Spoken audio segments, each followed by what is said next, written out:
God of War Ragnarok, the next installment in the God of War series, promises to raise the stakes higher than ever before.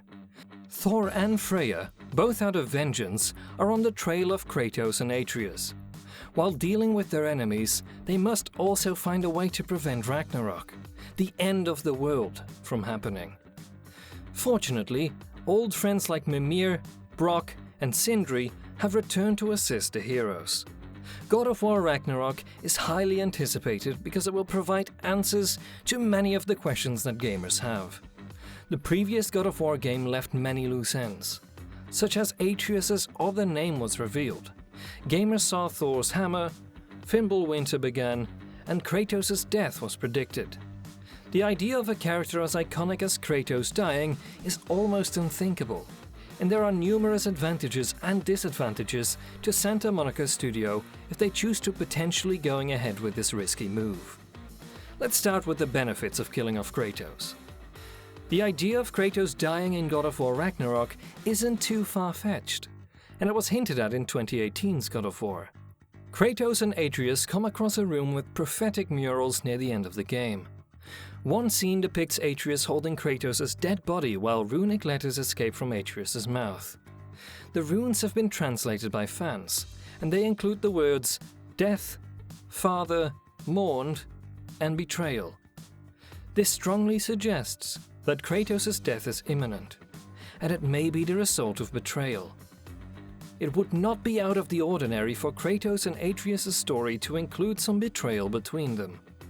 Despite the fact that they are father and son duo who adore each other, Kratos is aware of how frequently familial conflicts arise among gods, and how they usually end in some form of patricide.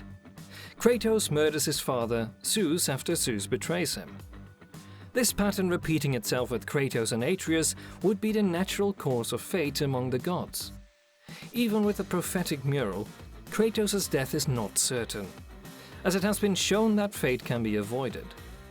Kratos' death would also fit in with the Norse Ragnarok myth, which shows the gods fighting each other. Many gods perish during Ragnarok, including Thor, Tyr, Odin, who is killed by Fenrir the colossal wolf, and Loki and Heimdall, who kill each other in battle. Of course, due to his Grecian origins, Kratos does not appear in Norse myth, but his death would be just one of many in an era of dying gods, emphasizing that the stakes are high and the end times are near. A well-planned death could be quite redemptive for Kratos. Although Kratos in 2018's God of War is relatively calm and mature, he has a history of lust, violence and vengeance. A sacrificial death could be a moment of atonement for Kratos, allowing him to right all of his past wrongs. The death of Kratos would pave the way for the next God of War saga, possibly led by Atreus. Kratos' son is certainly up for the challenge, especially after Santa Monica spent an entire game introducing players to Atreus and allowing them to watch him grow. He'll almost certainly continue to do so under the new title. After putting so much effort into Atreus, it's unlikely that he'll be reduced to a supporting role, and it's far more likely that Santa Monica has big plans for him. Although Kratos has served the God of War franchise well for over a decade, a new protagonist in the next saga could ensure that the series continues to feel fresh, and Atreus could be the hero to fill Kratos' enormous shoes. Now let's look at the downsides of killing Kratos. There are a few characters who have become synonymous with PlayStation. This includes, to name a few, Nathan Drake, Ratchet, Aloy, Astrobot and Sackboy.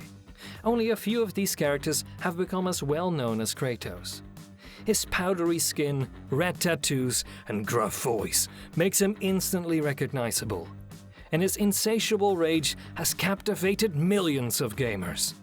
It is almost unthinkable that a character as enduring as Kratos would be killed off. And if the studio does kill off the Spartan warrior, it could ultimately harm PlayStation and Santa Monica's brand. Despite the fact that gamers have spent a significant amount of time with Atreus, it is unclear whether he possesses the same superstar power as Kratos. Atreus, on the other hand, can be annoying and stubborn at times. This could be due to his age, and with maturity, His personality could round out nicely, but it's unlikely he'll ever be able to step out of Kratos' large shadow. Atreus' combat style is quite different as well, and players may find themselves wishing they had Kratos' explosive rage back. It's also worth considering whether God of War can survive without Kratos. His Spartan rage defines the series, and while he is not a perfect man, it is his flaws that lend God of War its complexity. If the series continues without Kratos, it is unclear whether it will exist in the same form. Even if Atreus took his father's place as the series' next protagonist, the tone of the series would have to shift significantly to accommodate him. It is very difficult to predict how long-time God of War fans will react to this, making Santa Monica's move extremely risky.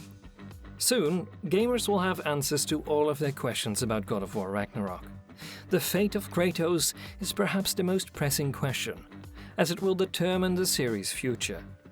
It remains to be seen whether Kratos makes it to the end of the game, but an epic adventure surely awaits. And that, ladies and gentlemen, is all for the time being. Thank you for taking the time to watch this video. Remember to subscribe to the channel for more updates. If you enjoyed this video, please like it and share your thoughts in the comment section. I'll catch you all on the next one.